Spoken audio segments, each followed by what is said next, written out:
Here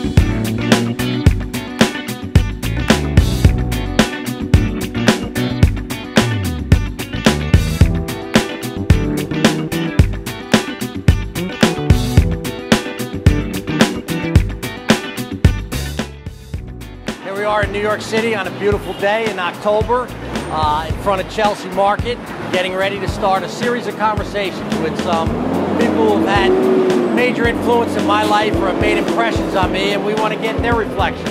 Our first conversation is going to be with Kristen Shaughnessy, who is the anchor for New York 1 in New York City. She's on the air from 4 in the morning till 10 in the morning, and Kristen was a student of mine at Pine Bush High School back in the 80s. So this should be fun. I haven't seen her in 35 years, and we're going to go in and have a chat with Kristen. So see you guys later.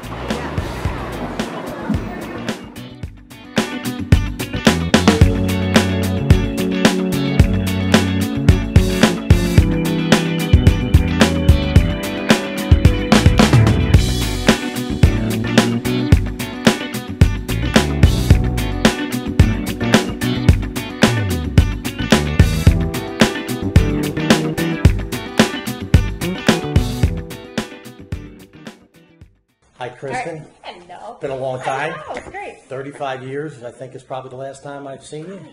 God, we're old. We're old. Okay. Teaching in Pine Bush, and from 82 to 87, which were wonderful years. Yeah, that was my high school. Those were my high school years. And you were a junior and senior when I was in high school. I came to high school and I taught in Circleville Middle School for 2 years. Okay. Came to the high school in 85. And I graduated in 86. So 85, 86. Yeah. When you look back at Pine Bush, like, what's your best memory? I mean, because I think of those times as great. I was young I loved too. It. Yeah, I loved it. It was a great place to grow up, and it was I don't know, it was fantastic. It was just a small, slow pace, but you could have big dreams. So, and people would not laugh at you for having those dreams, so it was good. The people were really nice. I just remember them, and I was a young guy coming of age really in my own way, like one of the high school kids in a lot of ways, and learning about myself. And I just remember people like Madeline Glass and your dad, and families like that, the Doyles, that were just there were wonderful. People who had been there forever, and they were just solid people, and they were a good part of the community, and good people, and it was a great place. And I certainly learned a lot. And I remember you. I never had you in class or anything. I had your brother, and your brother was a good friend of mine still, brother. And he's a good man. I remember seeing him then saying, there's no question how successful he's going to be. Right. Turned out the same way. That was a given. You were a little more fun-spirited and always in a great mood. We weren't so sure with you. Does that sound about right? Yeah, that's exactly right. Yeah. When you look back on that, I named some people. Who were some of the people that were really big influence on you? I think sports was a huge part of my life, so I think that was a big part. I know Don Houck was a big part in middle school, Roosevelt Middle School, and I think her name was Margie, but his secretary, I loved her. Yeah, I don't remember her. But... And then in high school, obviously, Charlie Murray and the swim team. Who, by the way, me and him have been friends over the years outside of school. That happened by coincidence. Yeah. John Salvador, I still talk to him. Ida Gage, like all the coaches. And Cheryl Green. Remember Cheryl Green? I do remember Cheryl Green. How about Madeline Glass, the nurse? Oh, I loved her. I used to go on my off periods. Everybody went. Yeah, I know, and I would go in there on my off periods. She would treat me like one of the kids. She was like counselor / nurse. Yeah, she was great. I got one funny story she told me, because I tell everyone this story. She would always tease me about, oh, you were out late last night, Rich, or you're doing this, or you better behave doing this. And she was like, in a really good way, like my mom. And one day I said to her, I called her Mrs. Glass. I didn't call her Madeline. I said, Mrs. Glass, is there anything you like about me? All you do is pick on me. And all she said was, let me think about that. And like 2 weeks later, she came up to you. She goes, Rich, I've been thinking about it. I can think of one good thing about it. I'm like, yeah, what? She goes, your mom raised you. You have very good manners. I'm like, there you go. That's it. But I always remember that, isn't it? It's true. Yeah. No, it was. There were people who were always watching you, and you knew that. I mean, my dad was athletic director for a long time, so I think he knew hired me. I think your dad was the athletic yeah. director when he hired me, because then he had his problems, whatever, and with the new Ed Moore came in, and where they were doing a lot of different things. And I think Don Houck was the athletic director. And your dad had been the football coach when at Pine Bush. Great coach, I know. So that was cool. So you grew up around that, right? With your dad coaching. Yeah, those are the memories, like the reporters calling the house, and that kind of thing. And he wasn't home a ton, but it was fun to like go watch him at the field, and it was great. I remember both your dad and mom so well. Yeah. The type of people they were. I know I've talked about them over the years, and people like them just when I'm having conversations about my years in Pine Bush or my years. Solid, good people. You get it. You get it. So and when we were talking before about dreams, and when you were there.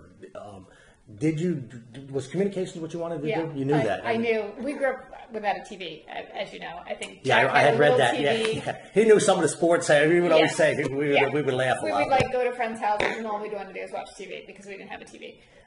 We did have a TV at one point. One of his girlfriends gave him a TV, I think, and it was like rabbit ears. It was a black. You don't and white. remember who that girlfriend was, do you? I love to be able to say. I'm not say that. That's no fun.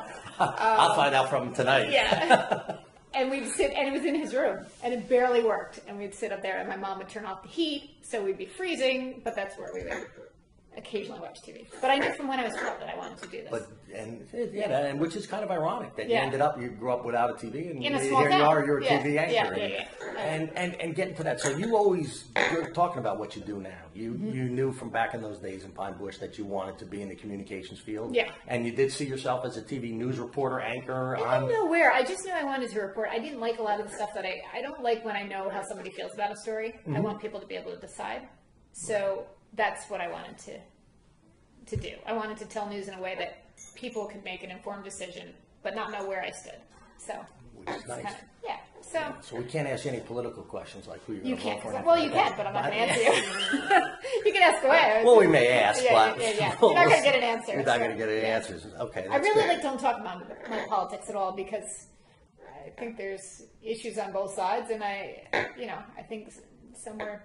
It's funny over the years that me and your brother do talk about politics. Oh, he'll tell, it's just interesting. Yeah. I won't share what me and him say, but we do talk a lot about it. So we're talking about dreaming and getting here. Do you feel like, looking back, you accomplished your dreams? You're there? Because you've been here 21 years as the anchor. Yeah. By the way, people who are listening to the conversation, Kristen has been the anchor person for 21 years here at New York. We're in the studios of New York 1.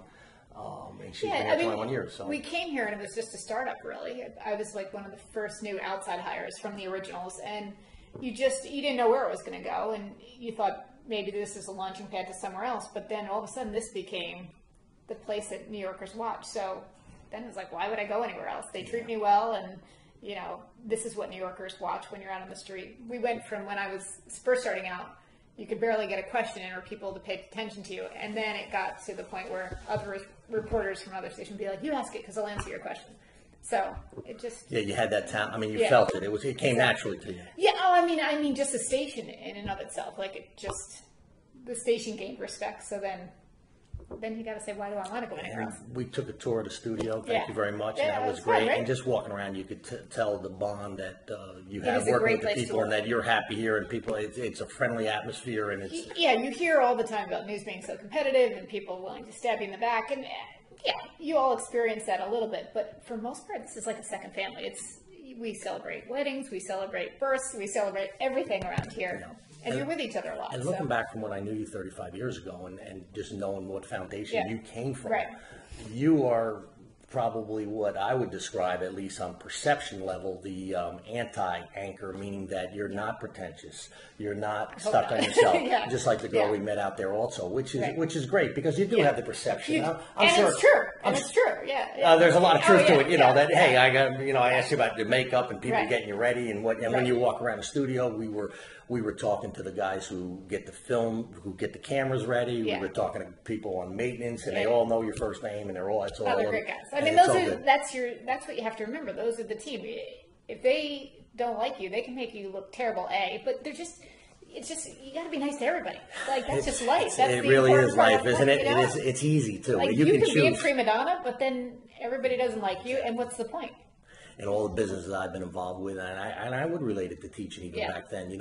One of the lessons they taught me in teaching when you're talking about liking people is to say the students have to respect you first, and I totally agree with that. And you have to respect them. No question. It's a two-way street. It's a two-way street. And I also take it a step further that I think before they can really respect you, they have to like you in a way. I mean, you have to present yourself in a way that doesn't mean be buddies, but it means that hey, there's something I like about what they're saying, the way Yes. they present themselves, how they carry themselves. Then once you have that opening, that's when you got to go earn respect. Well, I always say, like, the writing a script, like, I'll be back right after the break. And I always say, we'll be back, because we're a team. It's not me. It's just my face is up there, but I can't get on without all these people behind me. So, you know, I mean. Yeah, and I'll stick with that. I never would have seen you as a, you always, I just remember you were a great team player. You were a great person behind the scenes. Right. You had great school spirit. You had lots of friends. Right. You know, so, I wouldn't have pictured you then in the glamorous role type of thing, which an anchor is. Yeah. And that, that would be, that's not your style. Just like it's not Jack's style, your brother, or your parents' style, really. So what do you think about that? What do you is that what you think? Was that what you would call it? Maybe. There's a little rebel in me, yeah. Well, there's definitely a little rebel in you, but that's really personifying itself and saying, hey. It is. It's coming from a small town. Nobody had really done it.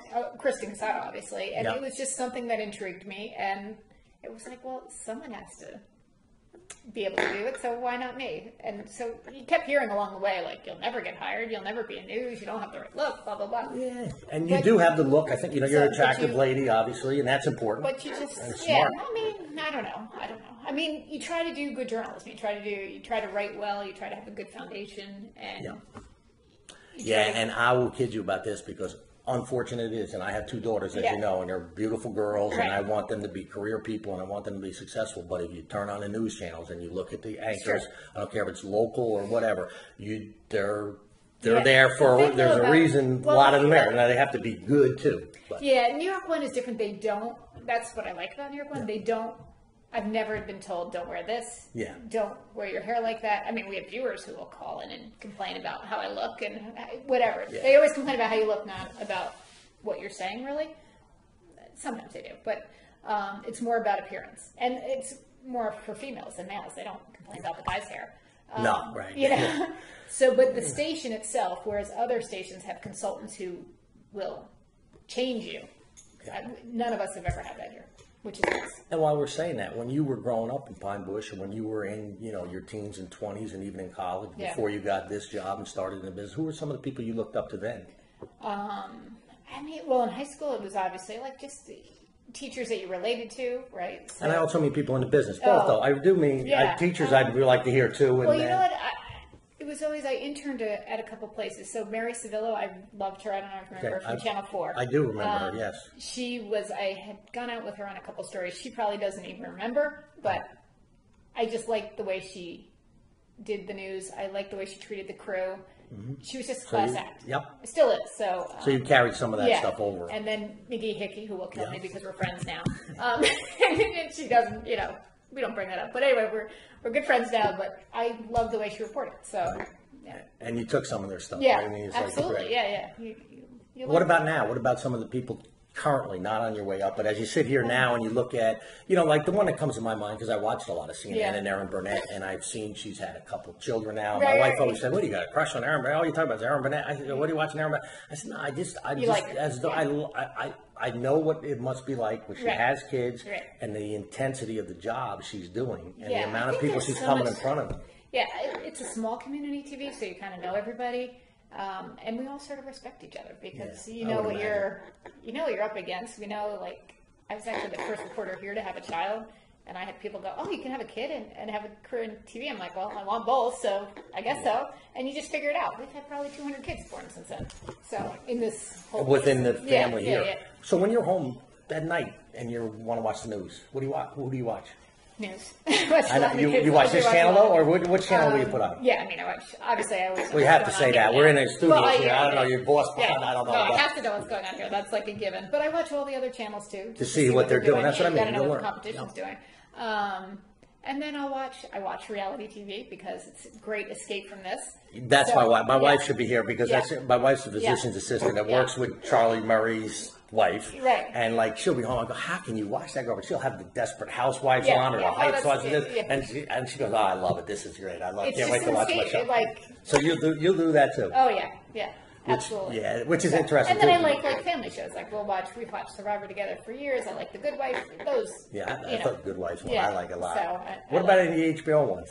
Game of Thrones? You watch that? I'm not a Game of Thrones. I haven't seen it. Oh, that's good. You got to try that one. But the only thing I've ever binge watched in my life, and I can't remember the name, The political show. What is it?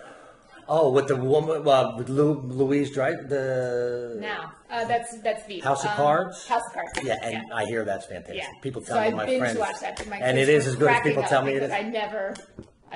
I've never binge watched anything before or since, but that one I did. Yeah, Kevin Spacey was that good? He was great. He was great. Yeah. And the girl who was married to Sean Penn plays his wife, right? I haven't seen Robin Wright yet. Mm-hmm. And she's just as good. Like, they're two, really intense people that... Probably pretty true. So, we're talking about TV. Back to kids, when we talked on the phone. Two girls.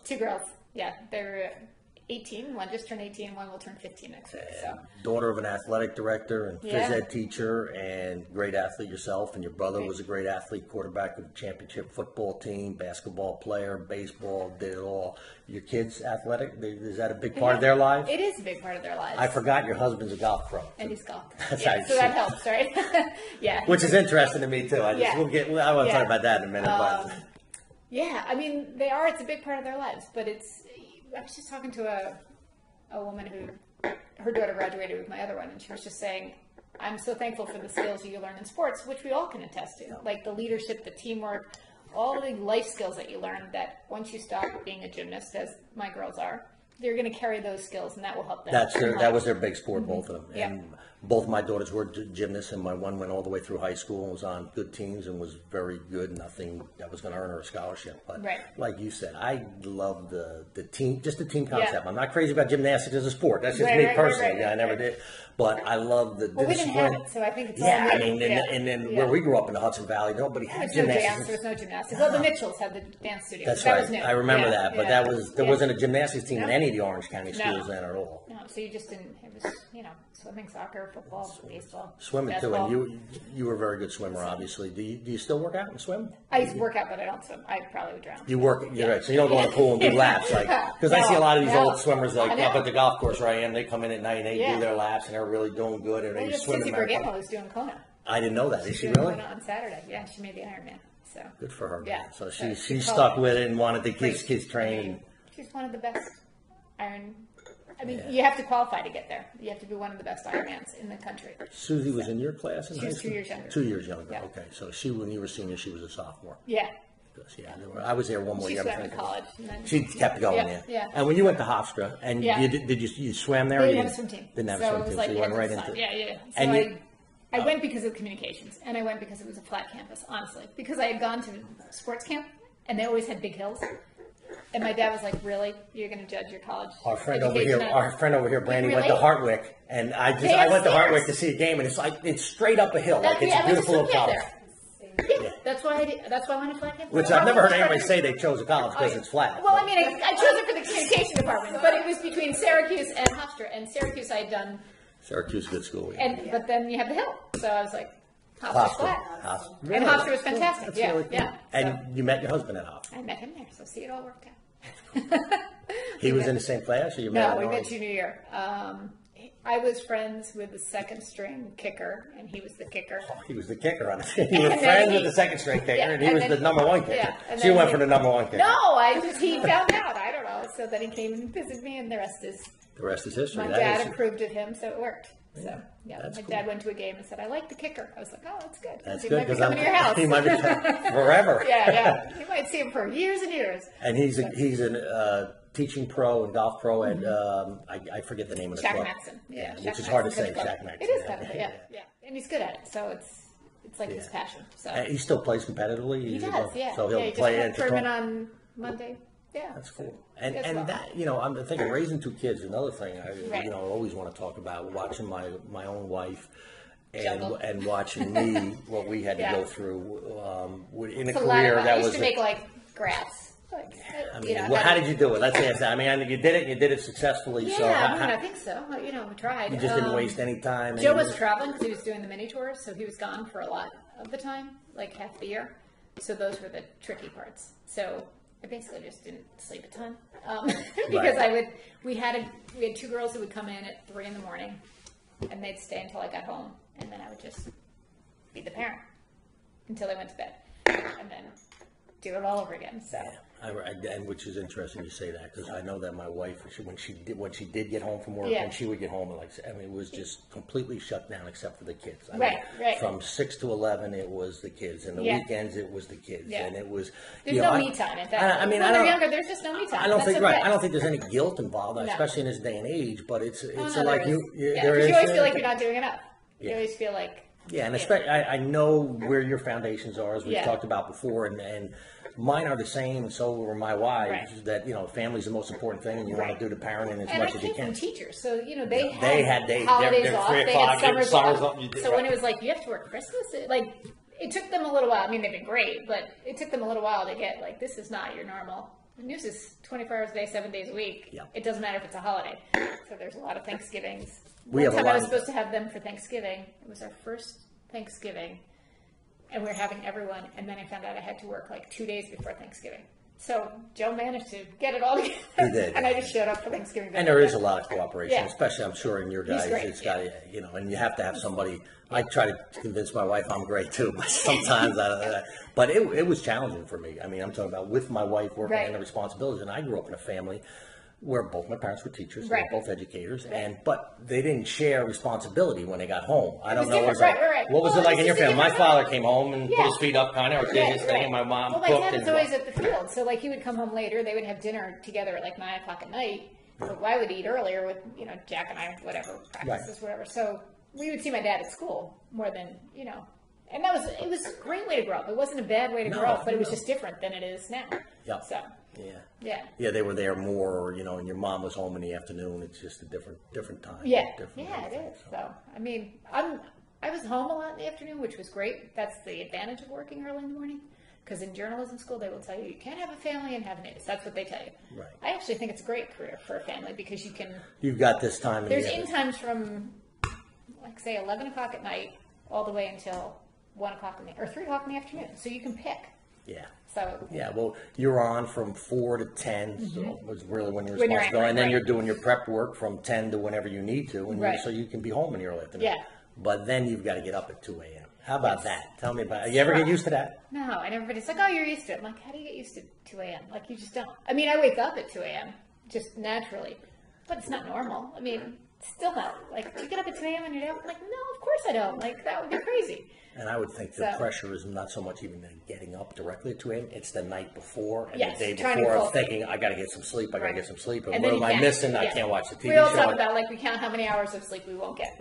It hits midnight and you're like, well, you have teenagers, you can't sleep. Look at you. You don't have the shadows under your eyes. But really, age is taking its toll. But you learn how to adapt. Yeah. And still hold up. I mean, there's been many times I've been anchoring on a couple hours sleep. Yeah. Oh, years. Which reminds me, you were really busy recently, I'm sure, with the Pope in town. Yes. What was exciting about that? What was the highlight of that for you? You know what? It was a different kind of challenge. We were live constantly. So it was 7.5-hour anchor shifts, which is a long time to be sitting there without getting up. And then we had 2 guests at a time. So you were juggling your guests. Then in your ear, you'd say, oh, we have this shot, and we have this reporter, go to that person. So it was a different kind of challenge. It was fun, but you were exhausted when you walked out of here.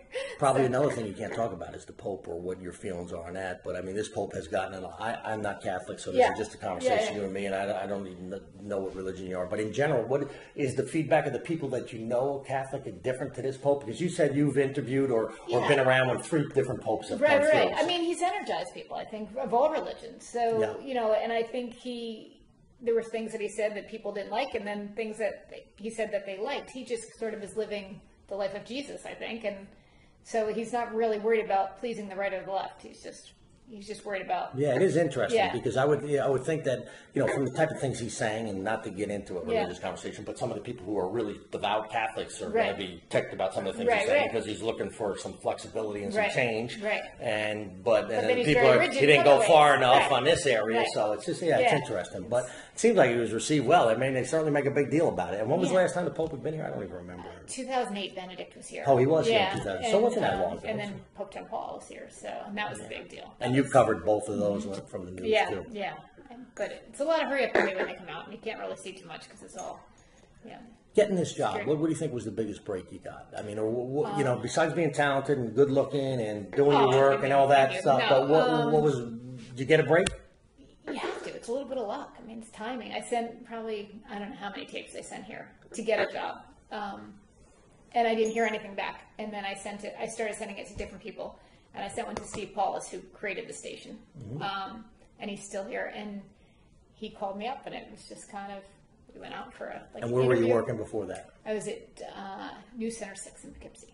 So before that, I was at WGNY. Wow, you were at GNY in Kingston? No, in Newburgh. Oh, Newburgh. Yeah. Okay, GNY's at Newburgh. Yeah. So I get confused York with Clevey gave me my first job. I was awful. Yeah. And he gave me my first job. He only paid me $5 an hour, so it's a fair trade. But but he gave me my first job, so that was. I'll always be grateful for that. $5 an hour. $5 an hour. What year was that? Would you say 90? That was 90. 90s flat. Yeah. So you were really starting in 90s. Yeah. Wow. And I was awful, so he really. But I made more money in college slashing hot dogs at Nassau Coliseum than I did in my first professional job with my degree. You're talking about money, and I know this won't be another one you may not answer, probably. but I'm going to try to make it easy. Yes or no, because people love to know this stuff. You make more than $300,000, yes or no? I can't answer. You can't say that, huh? Really? No. I've never talked about money. My parents always told me never to talk about money. Yeah, I know. So That's one of those ones I love talking about. But okay, we're good. It was a good question, wasn't it? It was a good question, and people are interested, I think, I know. because I've talked to people. I knew Tappy Phillips a little bit when she worked for Eyewitness News, who was a news reporter, and I would ask her, and she would tell me, we were going to be at a party or something. So it's fine. I told you I respect it. I respect it, but I still not afraid to ask it. Right. But on that line, forget about money, but just the prestige and you're relatively famous, which again, I would say from your background, I wouldn't see that in you as someone that type of person.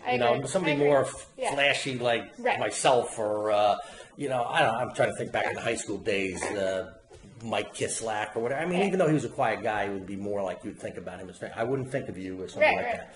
What's that like? I'm curious. Like people have to recognize you when you go around because how many view this? A couple million every day? Right. Yeah, I mean, people are nice generally, and if I'm with my kids, they don't even come up to me.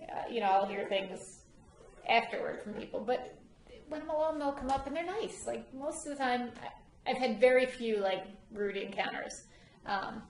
They feel like they know you because they see you on TV. It's like just nice things like, hey, and sometimes Kristen, they can't place you. Sometimes they say, I ain't seen that face. Are you my dental assistant? They don't know where are you That's funny. The bank teller? They have no idea. The bank. Yeah, it takes a little while. The dry cleaner. Yeah. Are you on? Yeah, so it's actually pretty cool. Yeah, it's fine. And once in a while, people say hello, and it's just... they're really nice, so it's... What about the people in Pine Bush? And not trying to put you on a big pedestal or anything, but when you go back to Pine Bush, do you go back? They don't care. When's the last time you were back in Pine Bush? Well, I went back for a swim reunion, which was fun. Okay. But that's just like getting together with everybody. It's just I'm just Chris, Yeah. So it is. You still have it all in you. That the contrast is big. I guess so. Do you think about that, or do you still kind of live that way here? I'm just, the way we did it back. I mean, you have your roots, and that's how you. I wouldn't be allowed to be anywhere else. Not that I want to be, but that's my parents. I mean, my parents brought us up to be humble and and just hardworking, and that's what I try to do. And kind of treat everybody with respect. One of the reasons we want to have a conversation with you, and one of the first people we're doing. And having a conversation was because really our stories want to be about, and our conversations with the people are about their roots. Right. And about a lot of years later, how much you go back to those and what it means to you now and what your perspective and looking back. I mean, and somebody like you who's where you are. I would not have wanted to grow up anywhere else. I really wouldn't have. Yeah. There might have been things you did differently. Obviously, everybody makes stupid choices at points in their life, but it was great, and everything's like a building block. So you learn from everything you do, whether it was good or bad. You kind of oh, that was kind of stupid. I shouldn't have done that, but you figure it out, and then you move on from there. But it was a great place to grow up. It was like small town USA, and it was fantastic. And it's what I would thought you'd say, and I get, and I really do get it. And that's, I don't know if you've read it. It's not so small anymore, though. It's like we were talking about that before with these guys. But I feel like the character has stayed the same, sort of. There's a lot of the same characters there. The characteristics of the town are the same. It's still the same community because I had done some business with them over the years. I've been in and out of the school. It's completely changed physically. Right, But the feeling is the same. Really. And yet they still have that old reputation of being old because they got some problems that are unfounded, really, I know. about whatever, but racial things and religious things. And it's the opposite of that. I thought it was a loving place and very accepting of everybody and everybody, because even when I was there and you were in high school, it was at a time when that city influence of Middletown was moving in to the country because they expanded the district. And I thought everybody got along so good. I mean, really, there was no saw race or religion or anything. I really don't. There was a perception. You got this mixture and it's not good, but it was totally opposite from what it really was. I never felt that. I don't know. I just thought that it was a really good place to grow up where you kind of learned, and maybe I was naive. That could be too, but I never felt any of that tension or anything. Me either. So it was great in that way, and I think of your brother too, Jack, and the type of guy he was. He was dying to get out. I mean, did you look up to him then? I know he was dying to get out. That's what I want to get. To say, That's a question I want to ask you. Were you dying to get out? No. I could be happy living in Pine Bush today. I honestly could. I don't think you can go from the city to the country as easily as you can go from the country to the city. Okay. But in your heart, you would want to go back to that. I mean, not that you were dying to go back. Joe would never. No, that's not his style. No. But for you, I loved it. Yeah. I can picture where your house was. And your parents are retired now and live in North Carolina. My house got condemned, I think. Did it really? It was a beautiful house. You had a swimming pool out there. A beautiful house. I mean, that's too bad. Don't look at it. You mean when they sold it, whoever the next owners just didn't take care of it or whatever happened with that. And that's a shame. It's kind of like a symbol of that. Saying what's that feel like when you go back? I never thought about a house when I go back. What's it feel like for you now? You drive back to Pine Bush and that house, that beautiful house where your foundation was built literally and figuratively, and you see it condemned. What's that feel like? That's okay because it's so pretty around it. And it's not the physical house; it's the memories that you have there. So that's what's important. And I mean, you wish it was still you wish somebody loved the house and had as much fun in it as you did, but that wasn't to be. But around it is, I mean, I still have. My dad moved out because they moved to North Carolina because of the traffic. I literally sat in front of the house for 5-10 minutes and texted him and said, there hasn't been one car that's gone by. What are you talking about? The traffic. So, but his perception was that it was busier than it used to be, which we had 10 cars in it a day then. I write a lot about you can go home again, you can't go home. Can you go home again? I could, in a heartbeat. In your heart too, not just fairly. You go home. Yeah, I keep in touch with people back there. Which is You are. I don't want to call you an aberration, but I mean you're really a pure-hearted person, always have been, and I'm being serious, and it's really nice to see, and that's why it was unique. I said to people before I came down, a conversation with Kristen, it's going to be a little different because there's not. There's not any jaded side. There's nothing hidden. There's no edge. No, it's true. You really don't have an edge. Where I've spent my life with. Unless you cross me, then I have an edge. Well, I'm sure I would never cross you. But... Hi, Kristen. We're back. We've spent a good amount of time talking about your past history, us back there in Pine Bush, and how it relates to where you are now and what you bring with you today. Part of the reasons we're having these conversations with people like you is I've done a lot of writing recently in the last couple of years about regrets, a lot of personal reflection about, and also trying to relate it to other people about what I've taken from my childhood, what I want going forward, what about falling in love for the first time, about what my family upbringing was like, my relationship with my siblings. So tying into that, I don't know this. Have you read any of my stuff? Oh yeah, I read them. Yeah, I like them. And you just, it takes you back.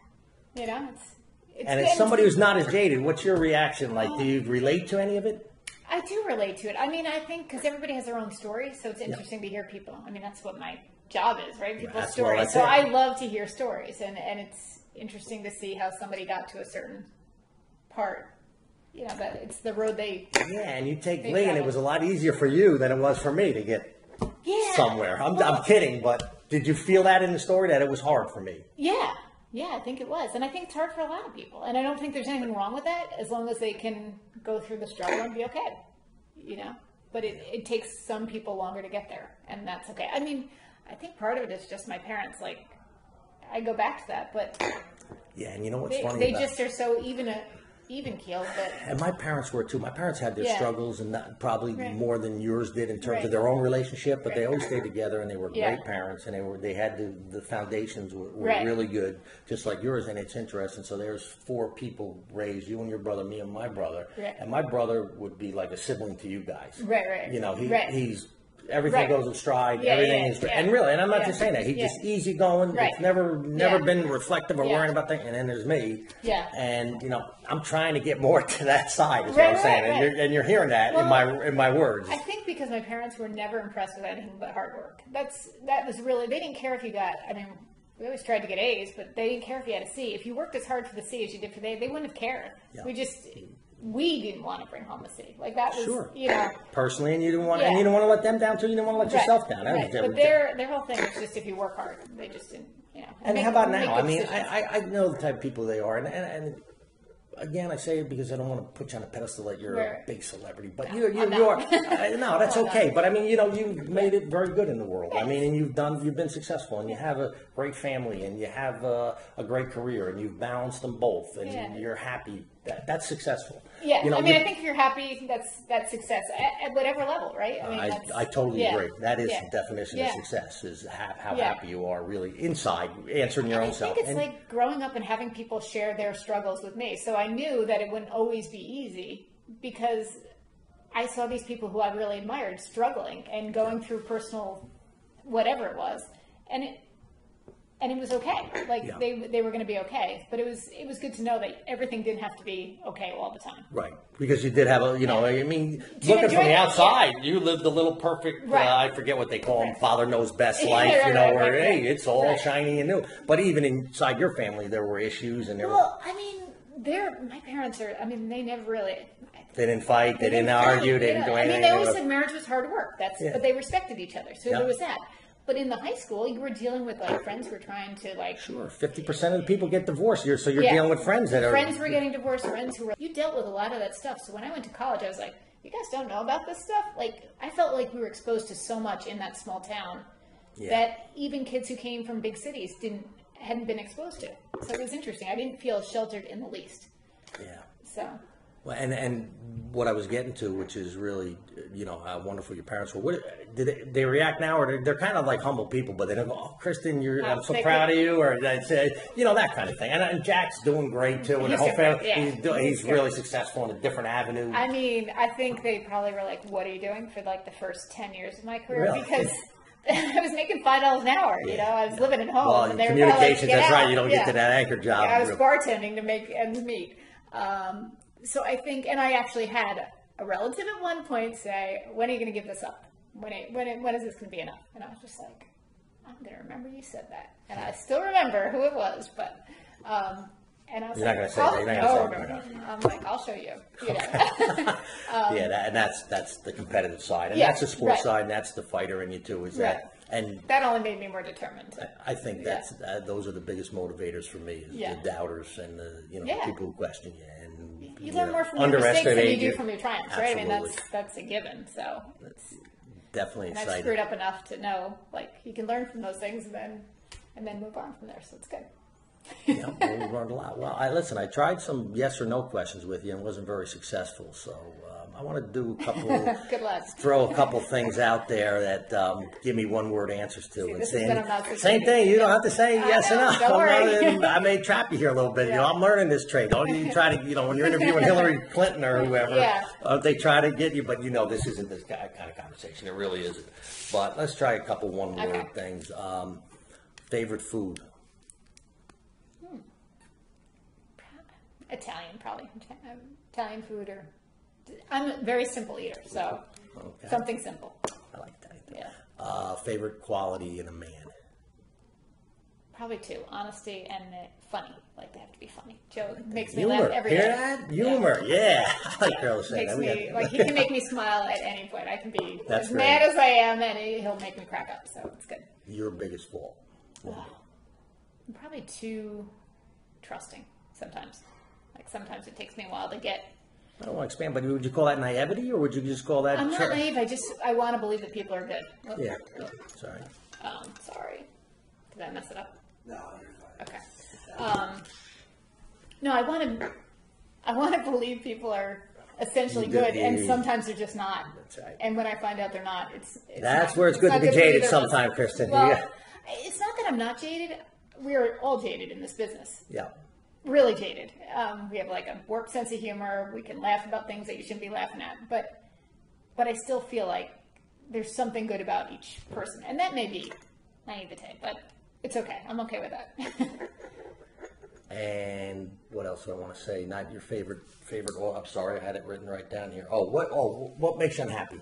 What is it? Anything that makes you, you get sad? I think that saying, "You're only as happy as your unhappiest kid." Your kids.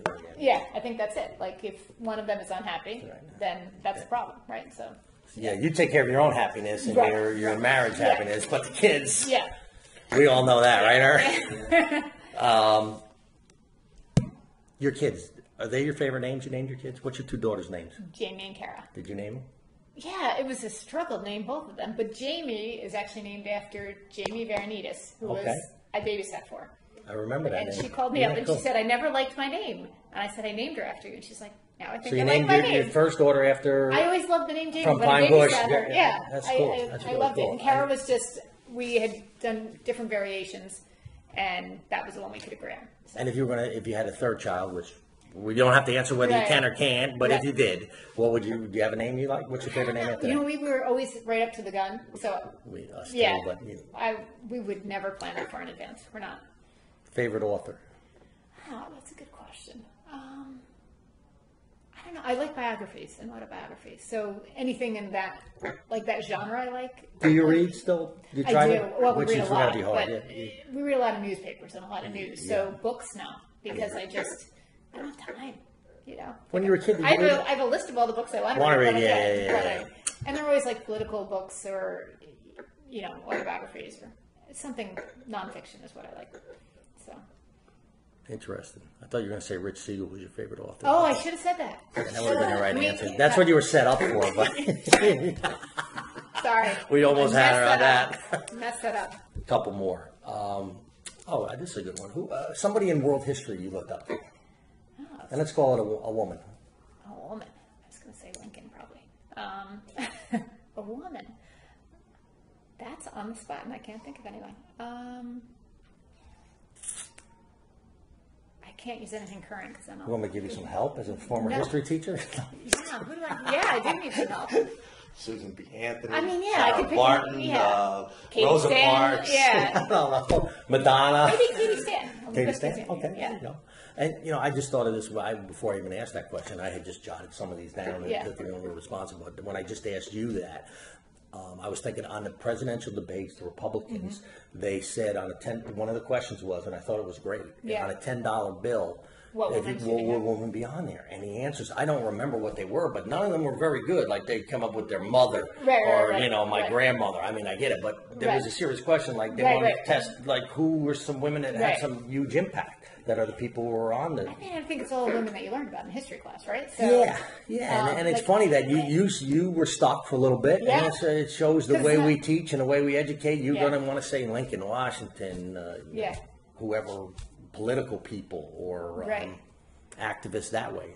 So it's okay. It's all right. I did trap you, maybe. No, I'm not trying to trap you. You know that.